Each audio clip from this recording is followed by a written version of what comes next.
justiça, democracia, riqueza partilhada. Nossa bandeira jamais será calada.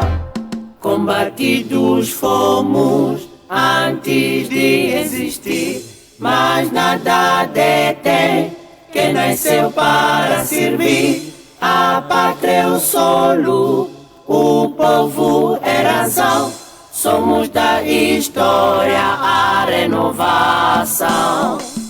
Ana Mola, esperança e verdade do povo. És luz e liberdade, justiça, democracia, riqueza partilhada. Nossa bandeira jamais será calada. Ana Mola, esperança e verdade do povo.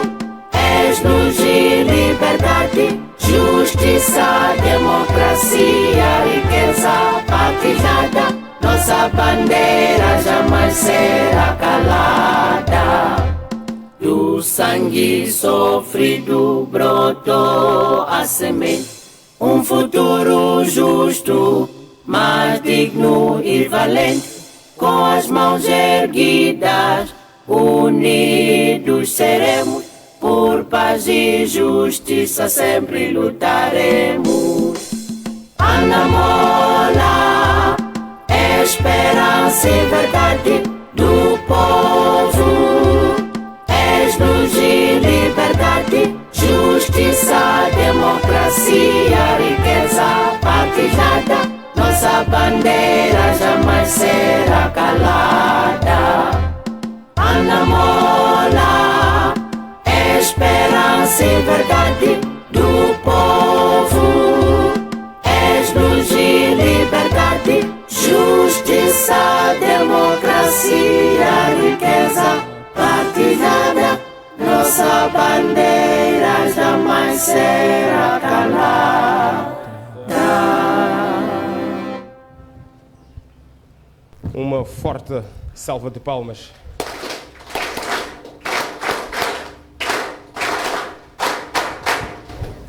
Bom, vamos seguir com o nosso programa, podendo tomar os nossos assentos. Antes do Informe à Nação, Sua Excelência Presidente do Partido, uma miúda muito talentosa que gostava de mostrar um retrato sobre a realidade da África, no qual ela explica a divisão, não é, forçada entre os negros e brancos, entre os ricos e os pobres. E ela traz este retrato justamente para poder explicar não só ao Presidente do Povo, mas a todos que nos acompanham a partir desta sala e das diversas plataformas de que a nossa sala dispõe. Quero acreditar que esta apresentação será muito breve e muito útil. Portanto, gostaria de convidar o Presidente para tomar o assento.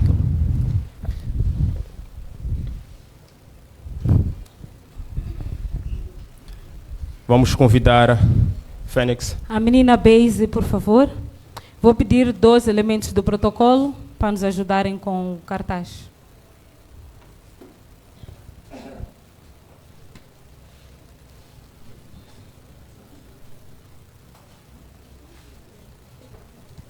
Podes parar aqui.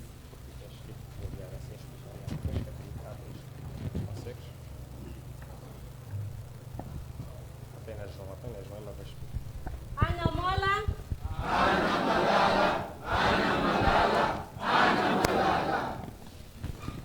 Bom dia a todos, eu sou Beise da Tainara Eduardo Samboco. Trago comigo uma obra feita por mim que resume a história da África. Primeiro, temos o continente africano representado por essa mulher.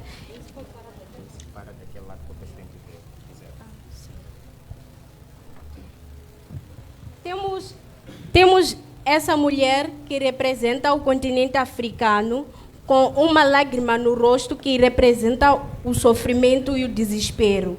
E, ao mesmo tempo, temos essa máscara. Essa máscara é a identidade de África, que foi tirada de si, ou seja, o seu poder, porque sem a coroa não há poder.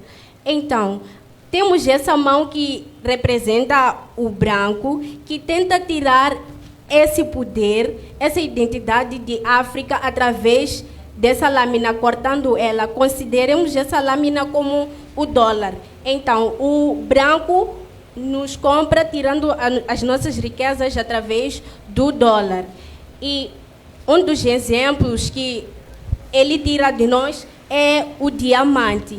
E, ao mesmo tempo, temos alguns líderes, como o presidente Venâncio Mondlane, que tenta trazer essa identidade, esse poder de volta à África, através dessa agulha voltando para si. E temos um mapa que está pintado de preto para representar o luto daqueles que morreram tentando trazer essa identidade e esse poder de volta. E temos o derramamento de sangue daqueles que morreram. Muito obrigada pela vossa atenção.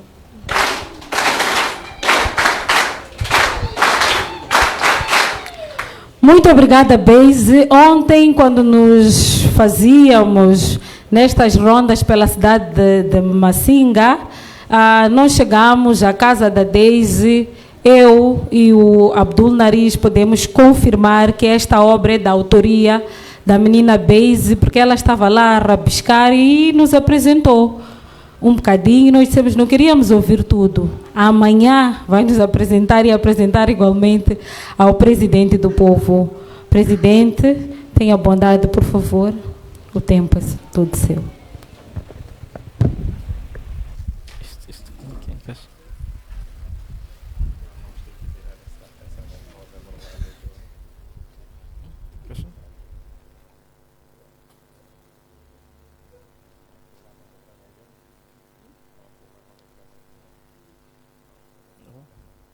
Um, dois, três. Um, dois, três. Um, dois, três. Um, dois, três.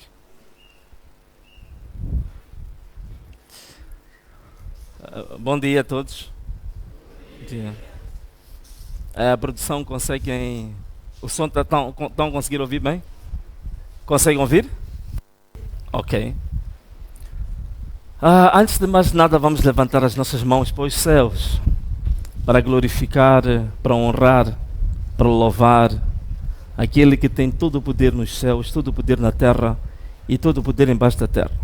Aquele que tem poder sobre todos os domínios, sobre os domínios espirituais, sobre todas as forças, sobre todos os governos e sobre todas as autoridades. Uma salva de palmas bem forte para o nosso Deus.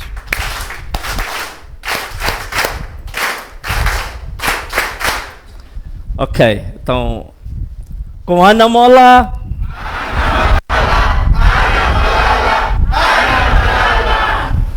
Muito bem, olha, eu vou fazer um resumo deste documento. Nós escrevemos este documento nos últimos 4 ou 5 dias, um documento um pouco longo, tem mais de 70, 80 páginas, mas não vale a pena estar a ler 70 páginas aqui, não é? Mas o documento depois será, penso que até amanhã, vai ser distribuído para toda a gente ver, ler e estudar o documento. O que eu vou tentar fazer aqui alguns apanhados das coisas que depois vêm mais bem desenvolvidas nesse documento.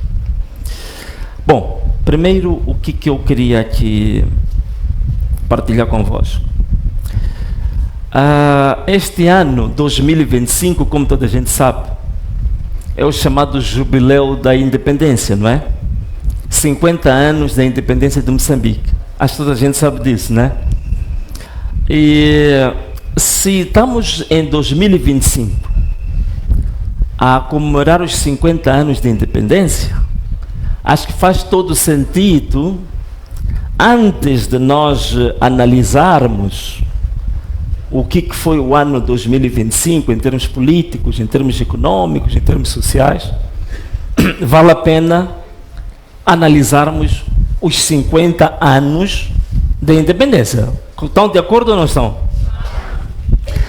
Primeira coisa que eu queria aqui partilhar convosco é que em 50 anos é possível fazer um país se erguer, fazer um país prosperar, mas também é possível fazer um país se enterrar, fazer um país se desgraçar. Vocês estão de acordo ou não estão? Então, 50 anos passaram, o que aconteceu com um país que se chama Moçambique? O dado mais importante para todos nós e termos uma linguagem que todo mundo vai perceber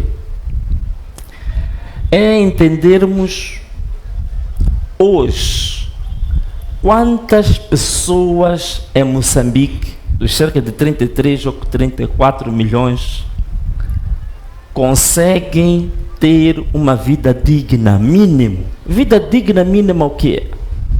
Você acordar, conseguir ter as refeições, conseguir ter água, conseguir ter um teto, conseguir ter acesso à saúde. O que hoje em dia, quando a pessoa não tem essas condições, chama da incidência da pobreza, não é isso? Em 2025, exatamente este ano, em outubro, o Banco Mundial publicou um relatório, curiosamente está em inglês, que é Poverty, Equity and Relief. Mostra que em Moçambique temos 68,2% de pessoas a viver abaixo. Não está no limiar, não está no limite, está abaixo do limite da pobreza ou do limiar da pobreza. O que isso quer dizer? São pessoas que vivem uma vida desgraçada, every day, todos os dias. Isso são dados recentes, de menos de 2 meses.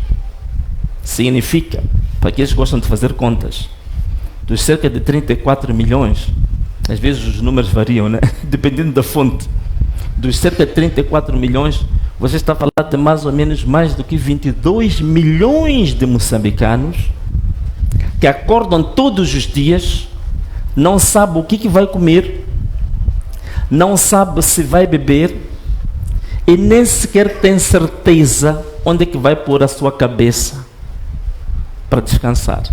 Isso é que é, em palavras simples, pobreza. Quando fica doente, não tem mínima condição de pagar uma consulta. Não tem capacidade absolutamente nenhuma de pagar a matrícula para a criança. É isso que está a dizer, estar abaixo do limiar da pobreza.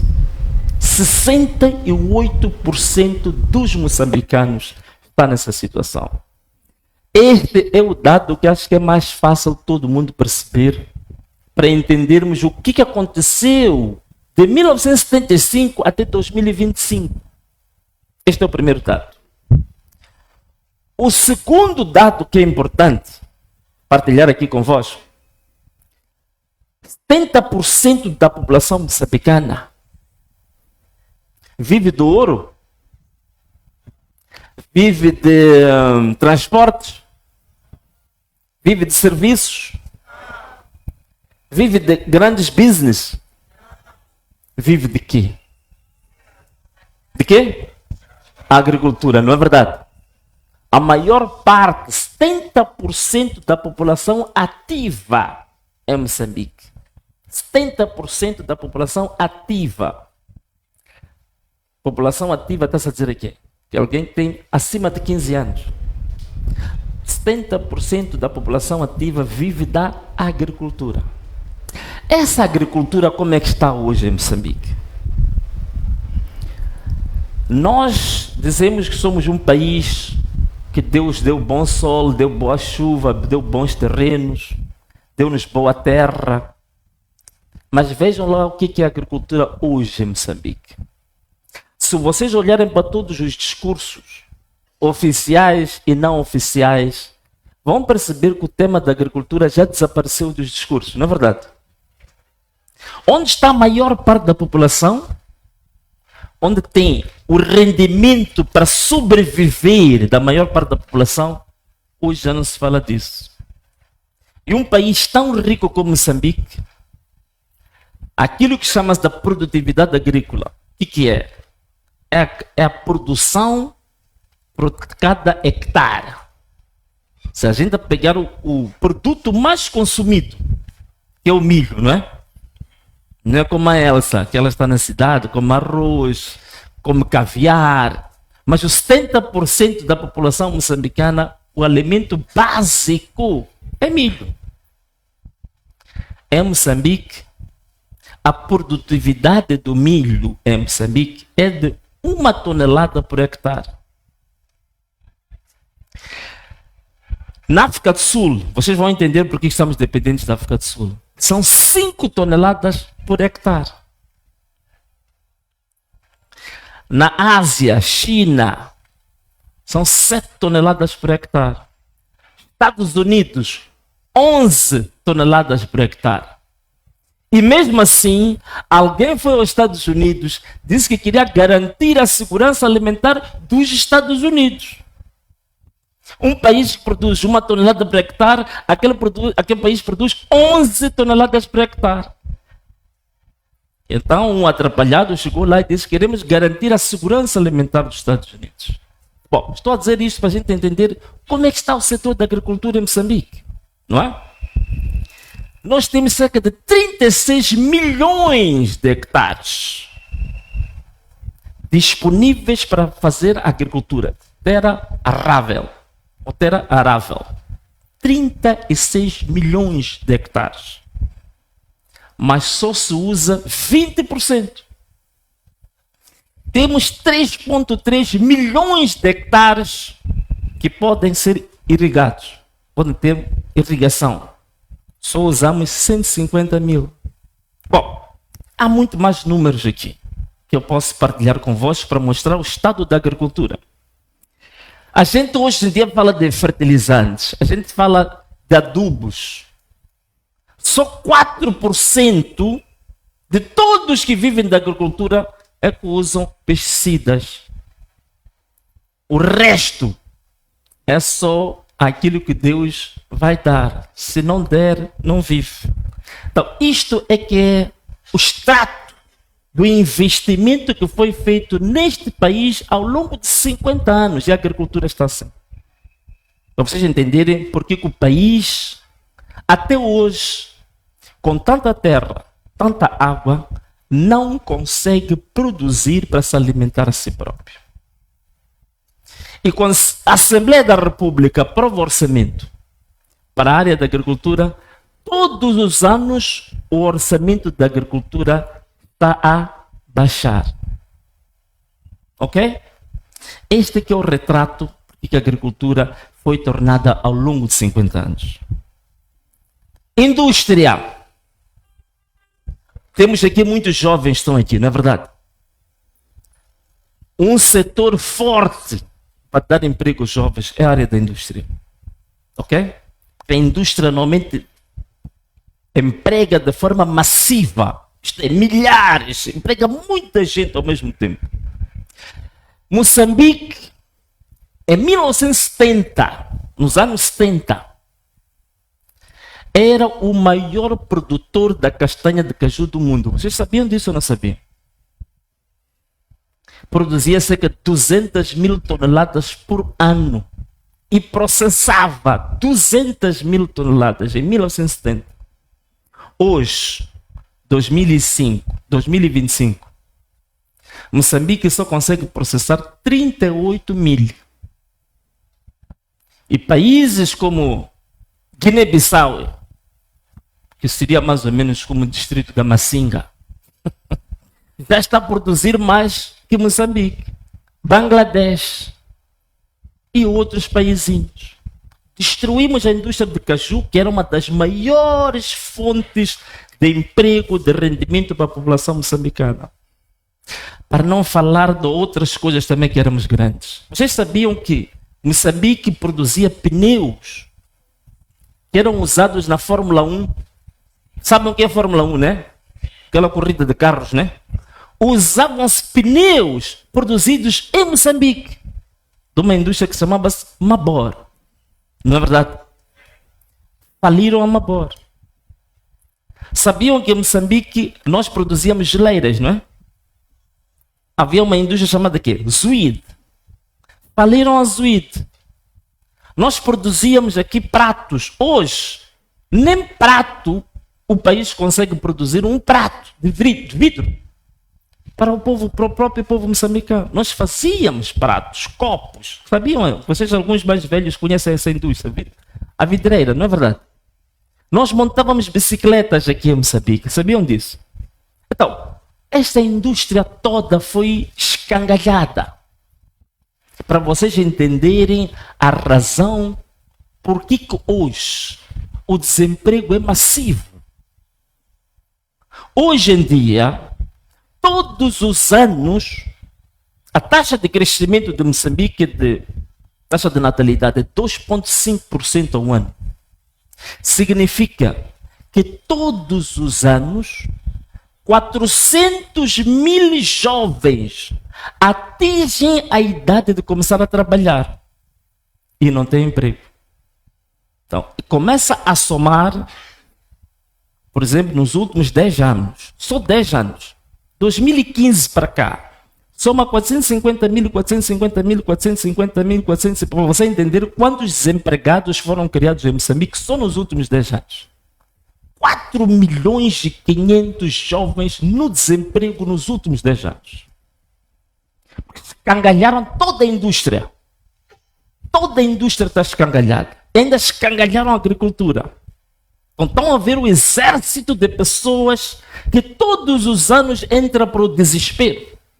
Jovens com força, com inteligência. Então, este é o cenário que tornaram este país. Não é? E depois outro tipo de serviços. Serviços de saúde. Toda a gente aqui acompanha o que acontece com o setor da saúde, né? O setor da saúde, há 10 anos, do orçamento geral do Estado, tinha cerca de 15% do orçamento geral do Estado. Hoje, já era pouco 15%, hoje está apenas com 8% do orçamento geral do Estado. Então não há investimento nenhum na saúde. Até o Hospital Central de Maputo, que é o maior hospital de referência do país, comprou-se há pouco tempo uma máquina de radioterapia, qualquer coisa assim. Está de uma em uma semana avariada. Viram o ministro da Saúde que foi para a Beira? Quem é da Beira está aqui?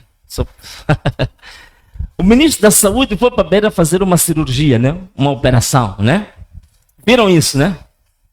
Sabe o que aconteceu naquele dia? As coisas que a gente não vê à frente, andam atrás das câmaras. Foi preciso fazer testes de radioterapia. Sabe o que aconteceu? O ministro da Saúde, antes de operar o doente, mandou o doente ir para um hospital privado fazer os exames para ele, como ministro do país, operar o doente. Estão a perceber isto? Mas o que foi mostrado ao povo que é um bom ministro, é um bonzinho, está ali a operar o doente. Mas os exames para fazer aquela operação foram feitos num hospital privado. Para vocês verem até que nível é que estão a enterrar o próprio setor, o Sistema Nacional de Saúde. Chegamos a esse ponto.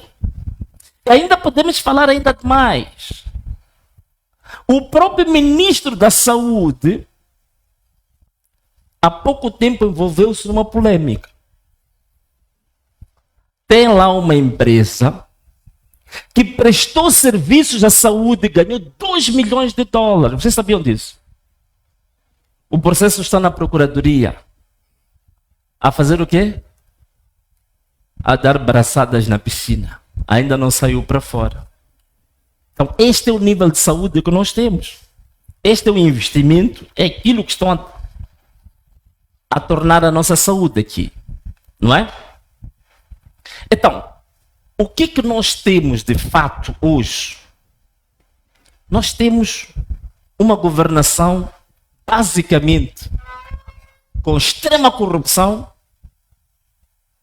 e como se não bastasse da extrema corrupção, péssima governação e um governo extremamente violento. Um governo que se mantém no poder, como toda a gente sabe, a partir de eleições fraudulentas. A partir de 1994, que tivemos as primeiras eleições multipartidárias, que dizem que ocorreram bem, em 1999,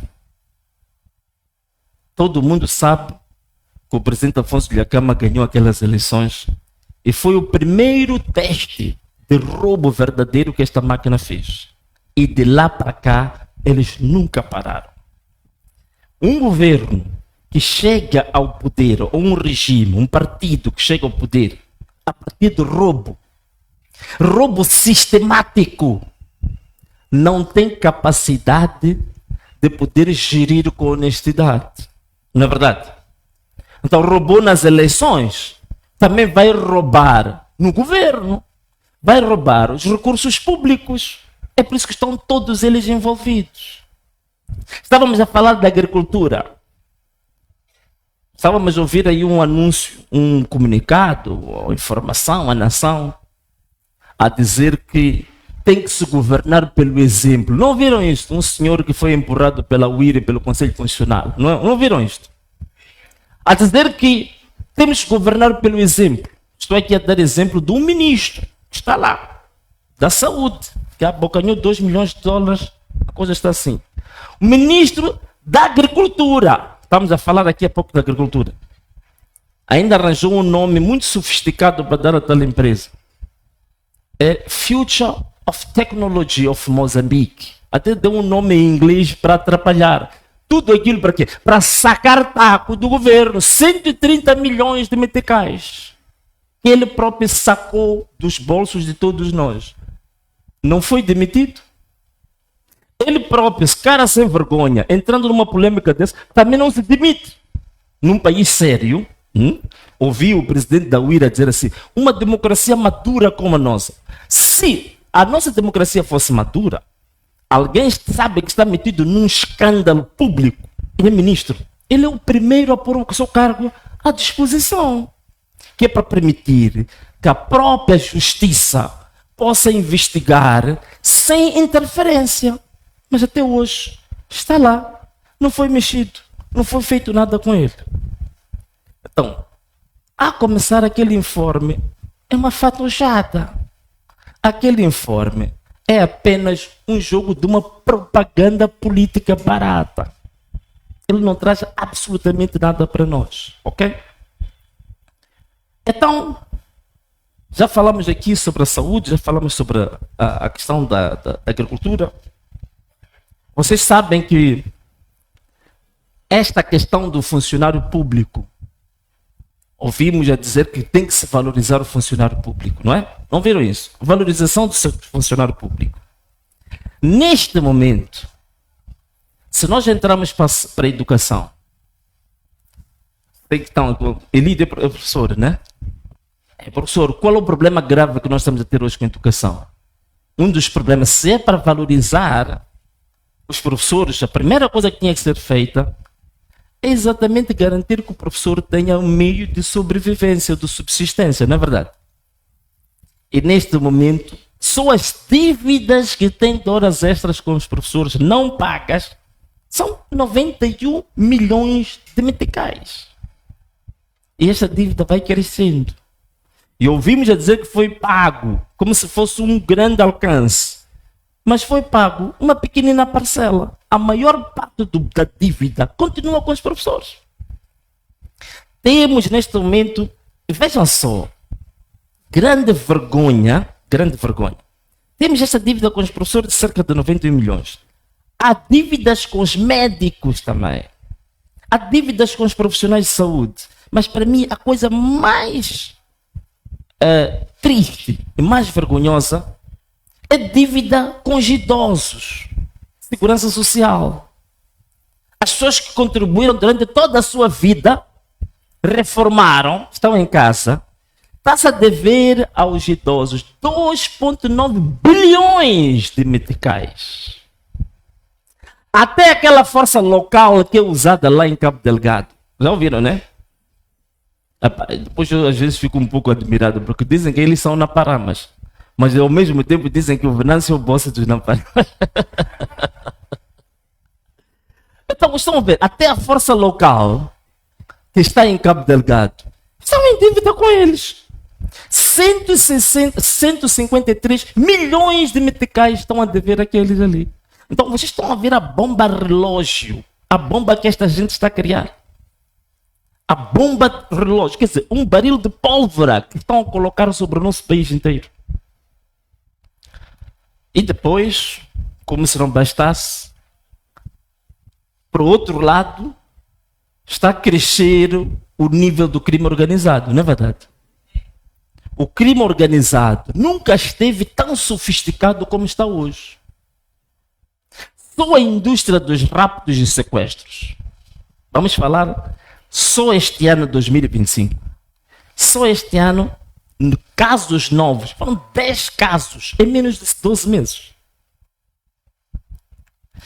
A indústria dos sequestros começou em 2011.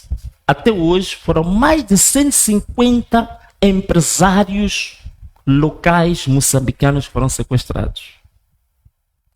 E destes empresários, absolutamente nenhum deles foi resgatado pela polícia. Todos que foram resgatados, ouvimos alguém dizer que foram resgatados 9. Aqueles que está-se a referir que foram resgatados, foram pagos os sequestradores e depois largaram. Não foi a polícia que os resgatou.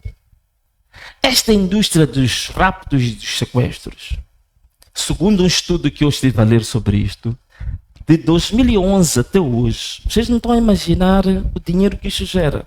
São 450 milhões de dólares que os sequestradores ou os mandantes dos sequestradores ganharam só com os raptos.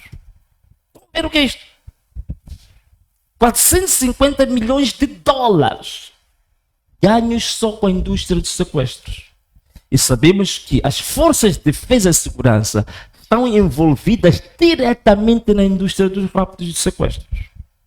Então, são empresários. Neste momento, estamos a falar de cerca de 450 a 600 famílias que abandonaram o país, que produziam neste país. Estão aonde? No Dubai, em Portugal. Estão aonde? Estão em Luxemburgo, estão na Alemanha. Levaram investimentos que deviam ser feitos em Moçambique e estão a fazer fora. O caso mais engraçado que eu já vi é de uma empresa que chama-se Socimplex, que está exatamente em Maputo, na Avenida 24, estava na 24 de Julho. Esse senhor chama-se Carlos Camordino. Era amigo pessoal de Filipe Jacinto Inhosse. Foi sequestrado. E a família foi pedir ajuda ao amigo dele. O amigo nunca conseguiu lhe ajudar. Até que o senhor teve que pagar. Saiu. Disse que não vale a pena ficar mais em Moçambique. Foi para Portugal, deixou o empregado dele para gerir a empresa. Sequestradores, em menos de 2 meses, descobriram que o chefe não está. Deixou alguém para gerir. Sequestraram o empregado. Tiveram que fazer novo pagamento. A empresa acabou o quê? Fechou. E esse senhor levou cerca de 10 milhões de dólares. Foi investir exatamente em Portugal, num hotel de luxo. Hoje, Portugal já tem mais um ativo no turismo que era para estar onde? Em Moçambique. Hoje está em Portugal. Só para vocês entenderem o que essa indústria de raptos e sequestros está a fazer com esse país. Não é? Mas também temos os esquadrões da morte, não é verdade? Estou a falar do retrato que este governo tornou este país. Temos os esquadrões da morte. Por falar nisso, ainda hoje, há pouco tempo, menos de 20 minutos, estou a receber uma mensagem do nosso coordenador de Mogovolas. Vocês viram que houve uma grande marcha, não é? Em Mogovolas, né? Em Nampula. Uma grande marcha. Foi carregado em casa, supostamente sem mandato. pela polícia. Então, a perseguição continua ao partido Anamola, a perseguição continua à oposição. Hoje, está detido no comando provincial de Nampula, nosso coordenador de Mogovolas. Então, continua a haver perseguição. Estava a ouvir alguém em plena Assembleia da República a dizer que quer se empenhar para a reconciliação nacional e inclusão. Quer dizer, você, por outro lado, está falando de inclusão, reconciliação, e atrás está a sequestrar membros da oposição e, sobretudo, do maior partido que este país já viu, que chama-se Anamola.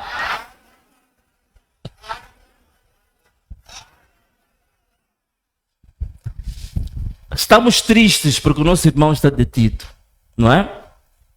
Mas vamos desistir por causa disso? Vamos vacilar, vamos recuar por causa disso? Se estão preocupados com a marcha de Mogovolas, então o que vai acontecer com a marcha então da Masinga que vai acontecer hoje? Então, se já tinham secado um lado, hoje então vão secar já dois.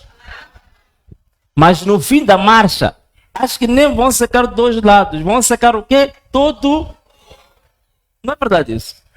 Com a Anamola.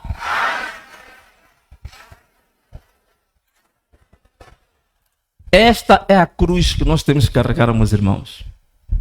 Vamos tombar. Vamos ser detidos. Eu já sofri 4 atentados. Esta é a cruz que quem quer libertar um país, quer libertar um povo, tem que estar preparado. Estão a perceber? Então nós temos que estar firmes.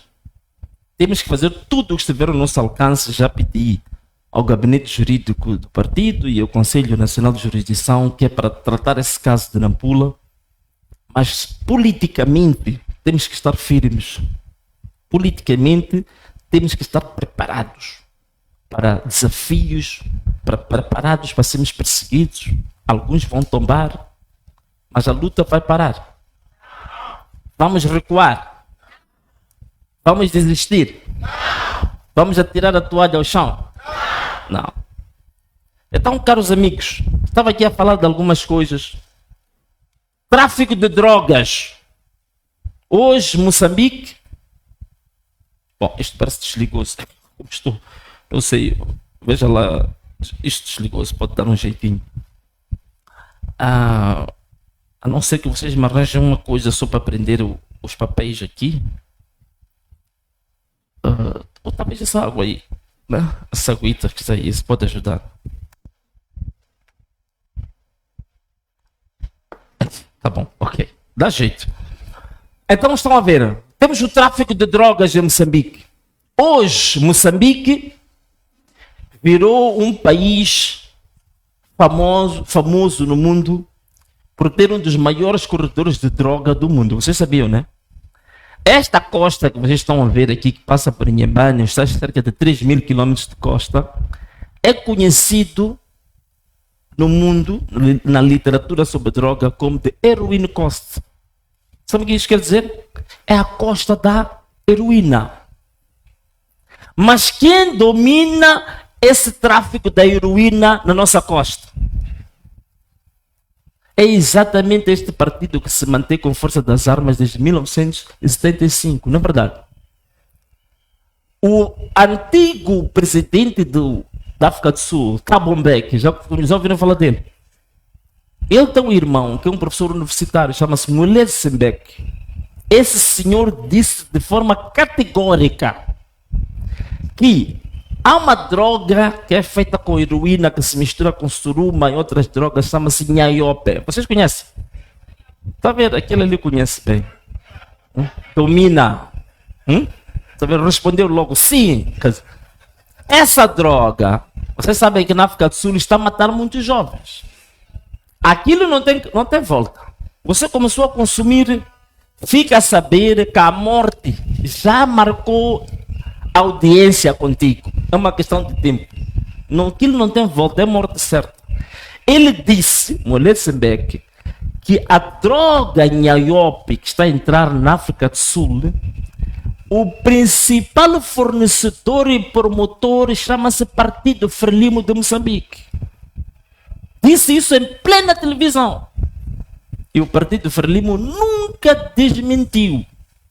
Significa que a carapuça o quê? Serviu. Então é este país que esta gente está a transformar.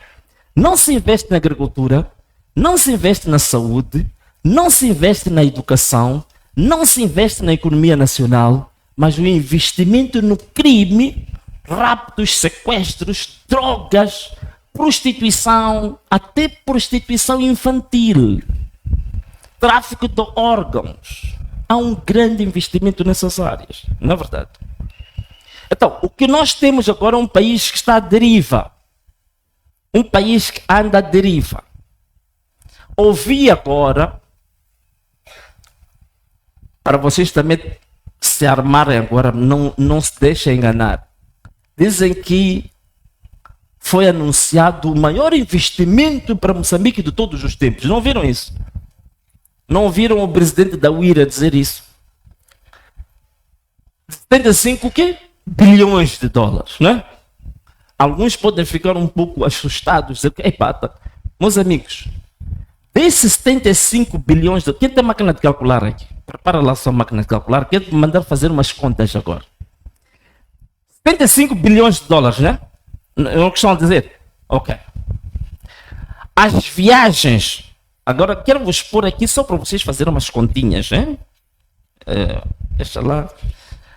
Vocês sabem qual é que é a estrutura do governo atual de Moçambique? Ainda bem. Fiz aqui umas contas. O governo de Moçambique tem só de Secretaria de Estado 5. Conselheiros tem 6. Assessores tem 8. Ministros tem 19. Então tem 38 pessoas que trabalham com o presidente da UIR. E as 27 viagens que ele falou para o estrangeiro, sabe quanto é que custou ao todo? Faz as contas. Foram 450 milhões de meticais. Ontem o nosso gabinete de estudo estratégico estava a fazer contas. Eles nunca mostraram essas contas, mas nós descobrimos.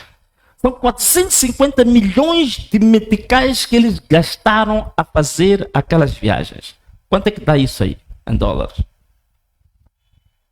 Bom, se já fez, já fez. Se não fez, não fez. Ok. 7 milhões de dólares. Dizem que temos que 75 bilhões de dólares, né? Vocês perceberam bem o que são 75 bilhões? É um investimento que existe. É uma promessa de investimento, não é verdade?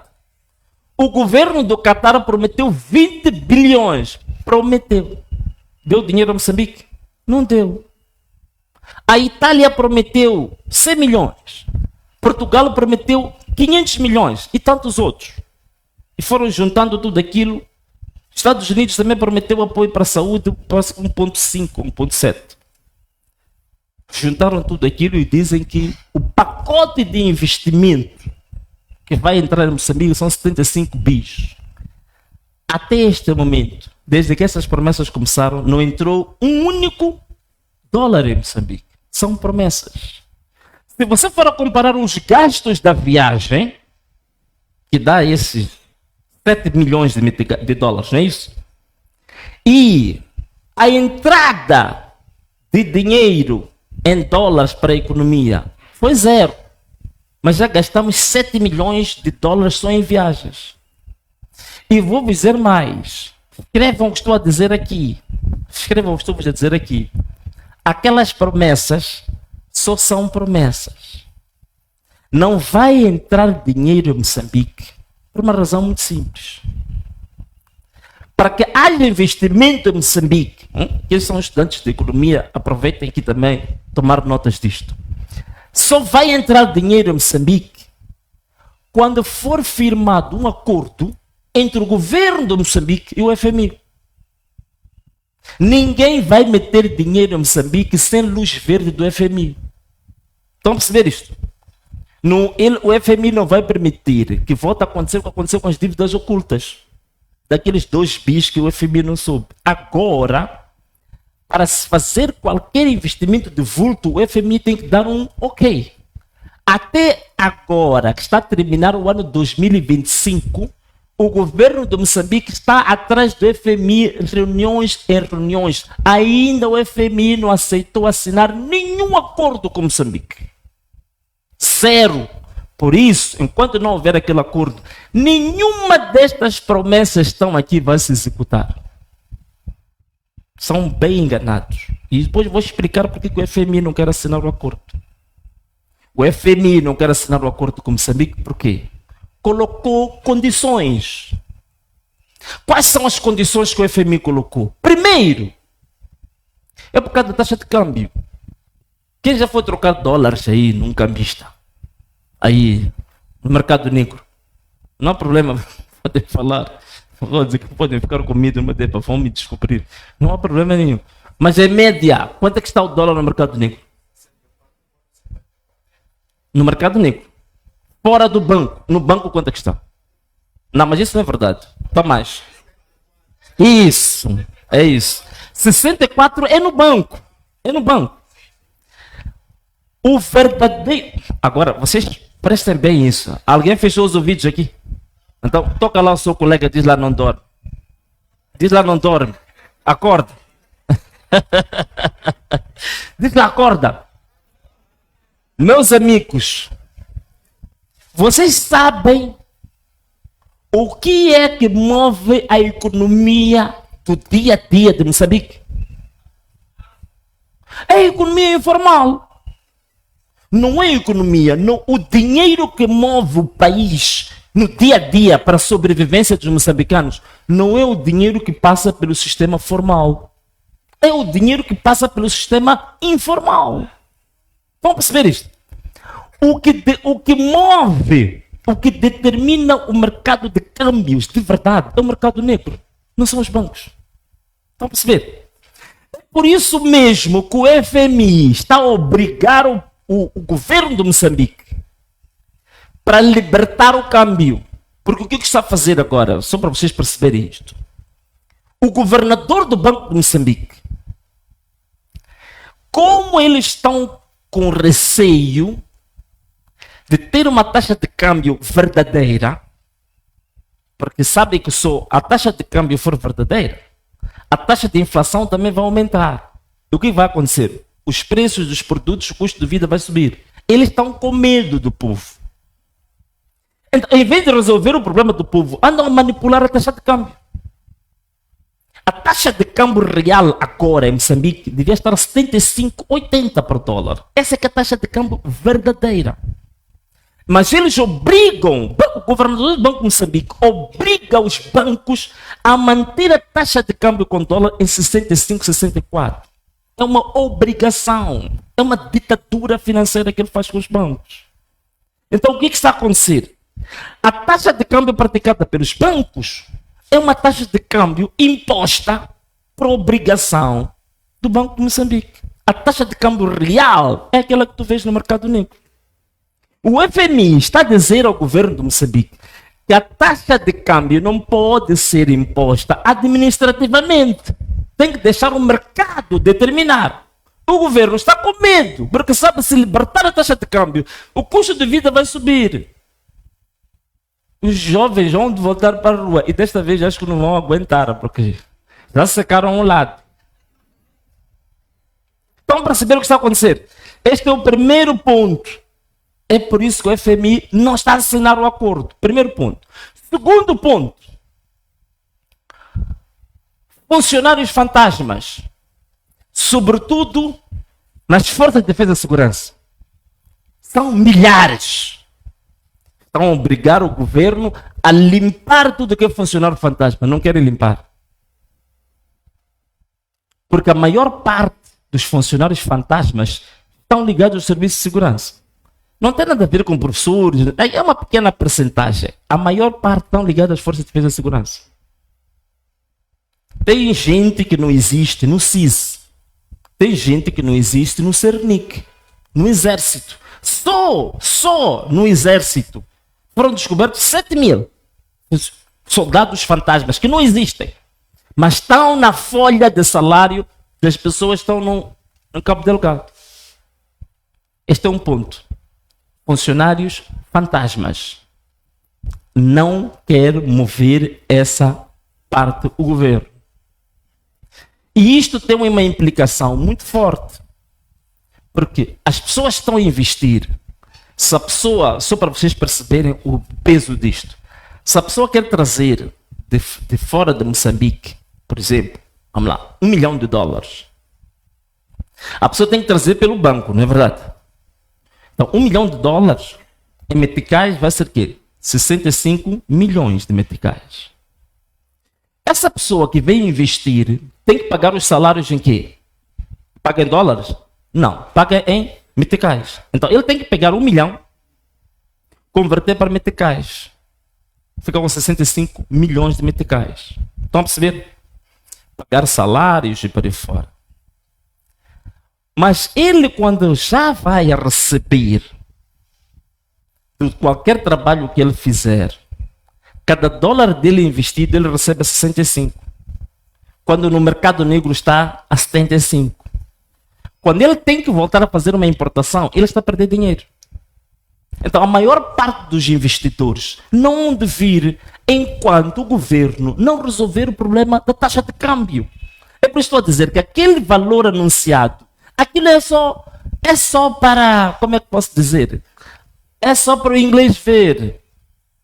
Ou então, por que não? É só para Massinga ver. Não dá. Então, não há aquilo é só uma promessa e aquilo não vai acontecer. Estão a perceber isto? Estão a ficar muito sérios vocês. Com Ana Mola!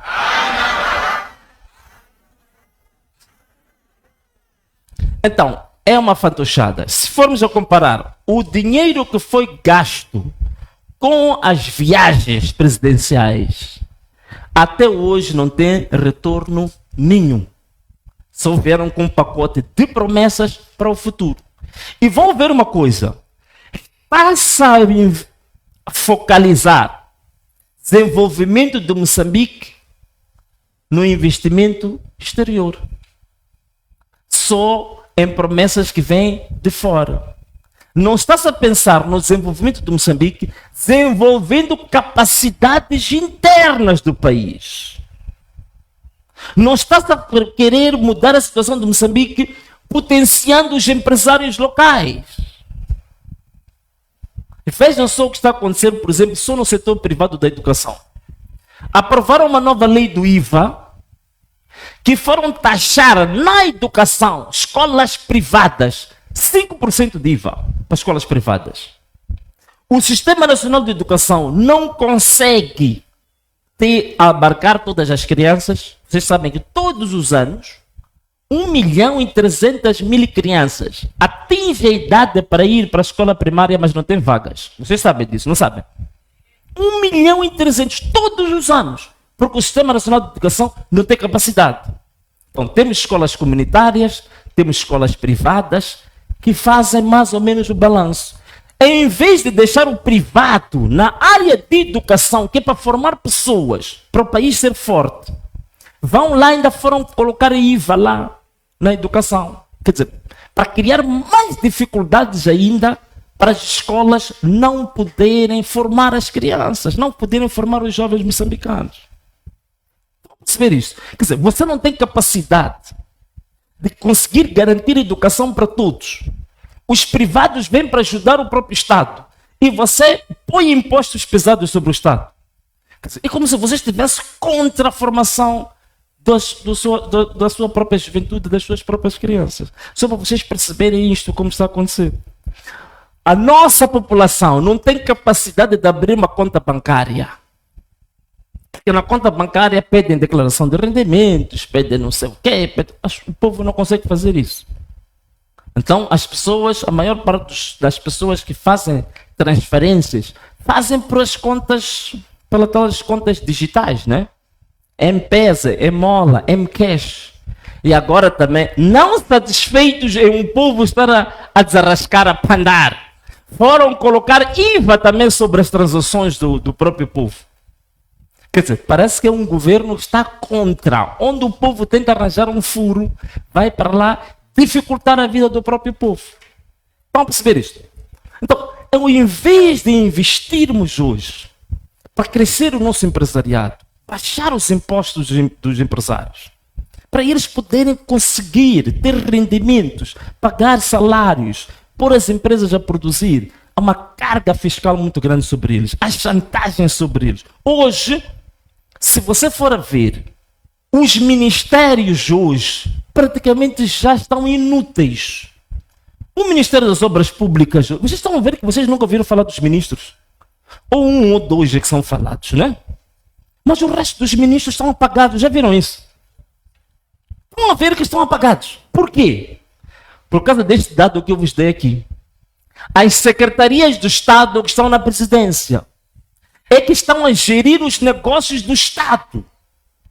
Então, a função que devia ser dos ministérios, levaram todas as competências para o gabinete do presidente da UIR. Por exemplo, tem um gabinete lá que tem a ver com de projetos, estudos estratégicos. Então, todas as boladas que estavam ligadas ao Ministério das Obras Públicas são concentradas agora na própria presidência. Presidente da UIR, estás a ver que já te apanhei, já te descobri. Não,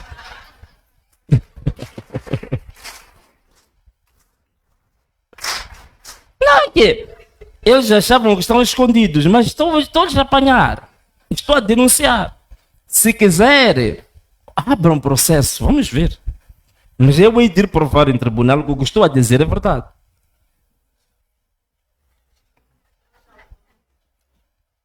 Então, é isto que está a acontecer hoje. Então, há um conjunto de jovens hoje que estão ligadas à presidência, nestas secretarias do Estado, que são os novos chantagistas, que andam aí de empresário a empresário. Ou você me dá 5%, ou o seu negócio não vai andar, vai falir. É por isso que os ministérios estão apagados. Então, estes aqui que estão lá na presidência é que estão a gerir hoje os negócios dos ministérios. E diz que quer gerir pelo exemplo, colocando nhonguistas dentro da própria presidência e a gerir os negócios do Estado. O próprio assessor que ele tem lá, ele tem um assessor ligado às telecomunicações. Foi PCA da LM. Nhongou na LM, encheu os bolsos, como devia ser. Agora é assessor, está na presidência. E ainda ele sai, vai a público e chega lá e diz que na LM há ratos, há nhonguistas, há não sei o quê. Quando ao lado dele está o assessor, que foi o primeiro rato lá na LM. Vamos perceber isso? Vocês estão a ver como é que esse país está sendo gerido? Estão a ver como está sendo gerido esse país? Assim mesmo. Agora está a dizer que temos que racionalizar os recursos do Estado. Diz que cancelamos as viaturas de luxo. Mas como é cancelar as viaturas de luxo quando o presidente da autoridade tributária mandou importar viaturas de luxo para todos os seus subordinados, 41 milhões de meticais? Onde estão a cancelar essas viaturas? Portanto, é um discurso de faz de contas. É um discurso de fachada. Na realidade, não é possível. Eu até concordo com o que disse o nosso irmão. Perdão. Já saiu o nhonguista. Então...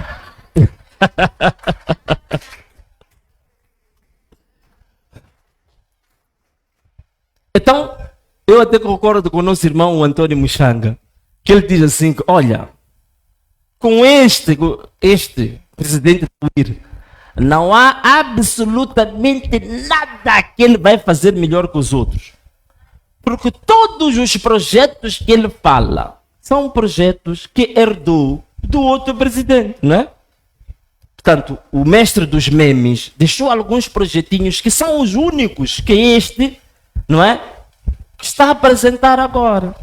Porque não é possível, se você faz parte do sistema e você foi gerado como filho do próprio sistema de nhongas, de ladroagens, da corrupção, não é possível você nascer diferente.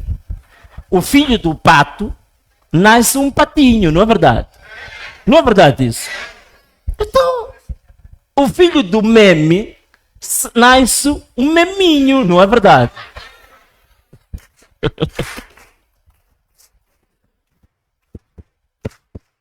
Guanamola!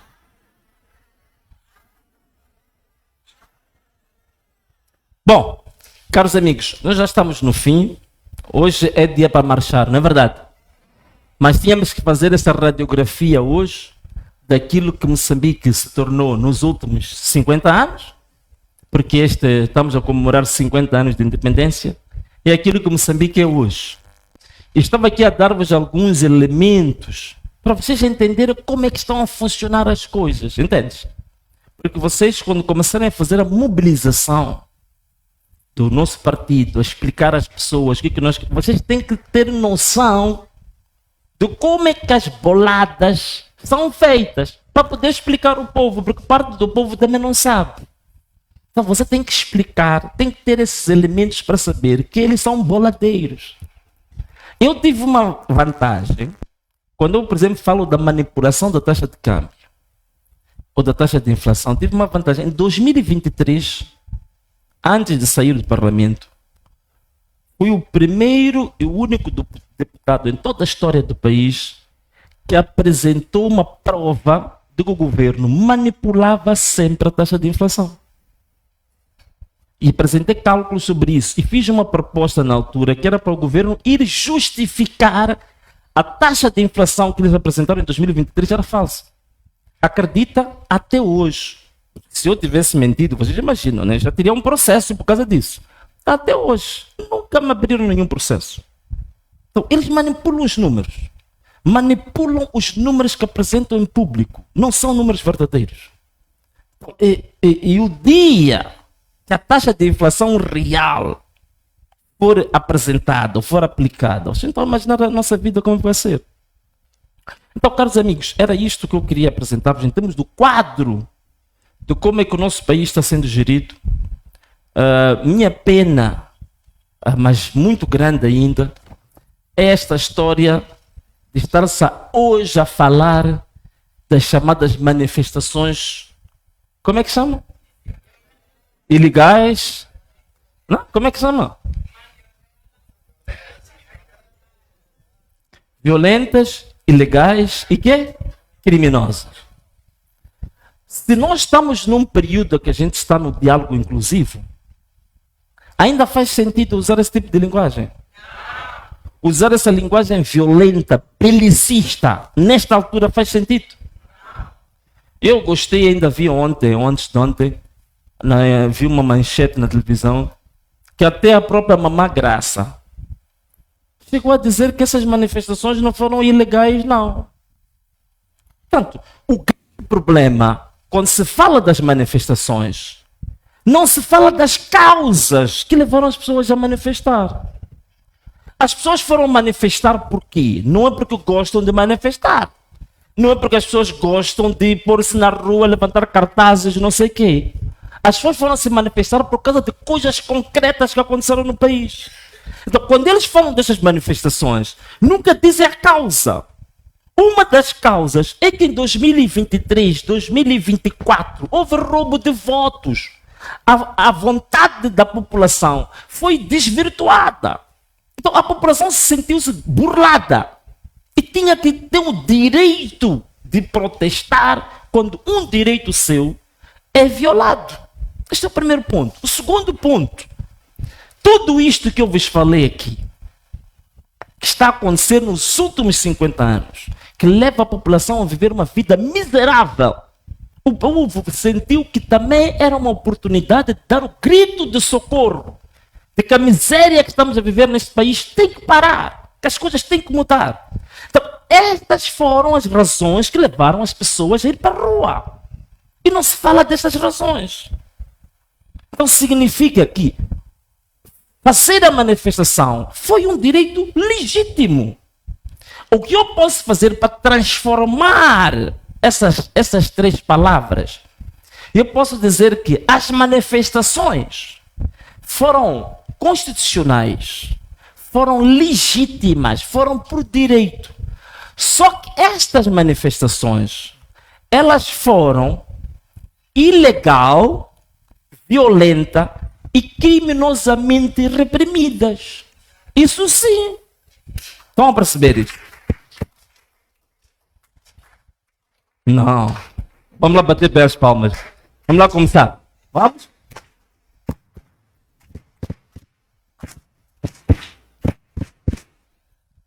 Então perceberam isto? É preciso ficar claro.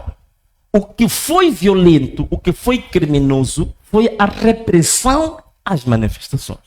As manifestações, elas foram legais, elas foram legítimas, elas tiveram causas por detrás. E essas causas que eles nunca querem resolver.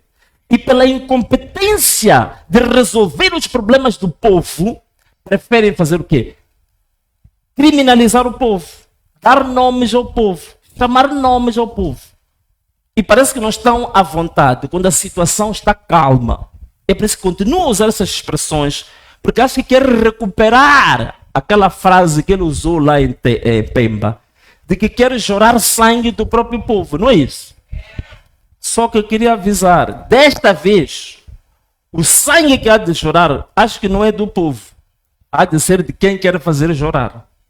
Ok? Então, caros amigos, era isto que eu queria apresentar-vos, mas o problema em Moçambique não foi só um problema, eu estive a explicar aqui razões que econômicas, sociais, jurídicas, financeiras, mas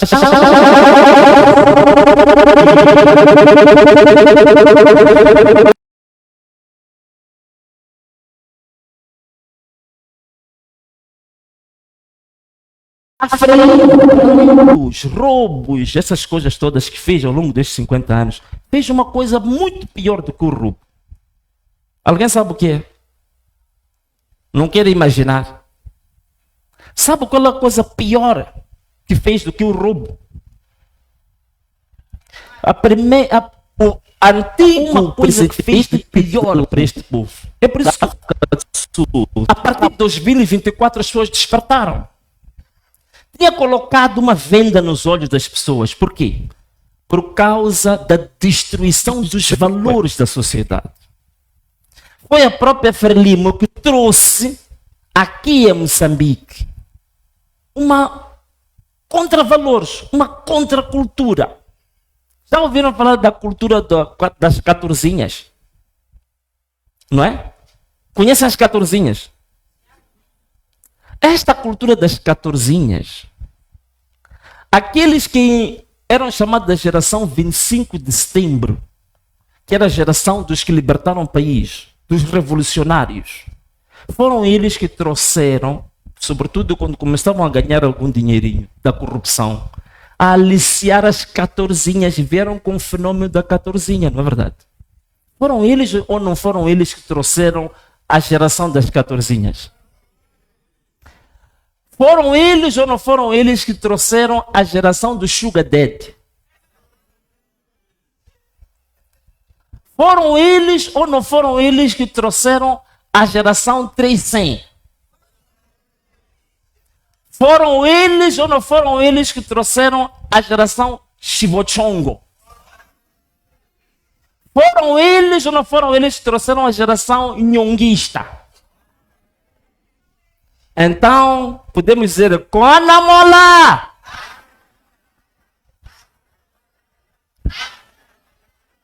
Então, muito obrigado pela vossa compreensão e vossa atenção. Obrigado.